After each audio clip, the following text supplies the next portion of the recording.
Адаптирайте се към пазара и бъдете гъвкави. Много често, когато хората започнат да си търсят жилище, започват с едни много строго определени критерии за бюджет, квартал, разпределение и така нататък. Това не е грешно, разбира се, но ако мине известно време и вие не правите огледи и не излизат подходящи за вас предложения, то бързо преосмислете търсенето си. Ако трябва и имате възможност, завишете малко бюджета си, за да намерите подходящия имот.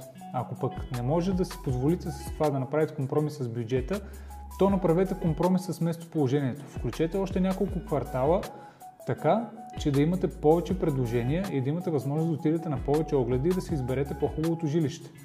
Ако с това също не ви се направи компромис, то тогава, например, разгледайте друг вид строителство. Това също ще ви даде повече предложения и ще може да намерите по-хубаво жилище спрямо вашите очаквания.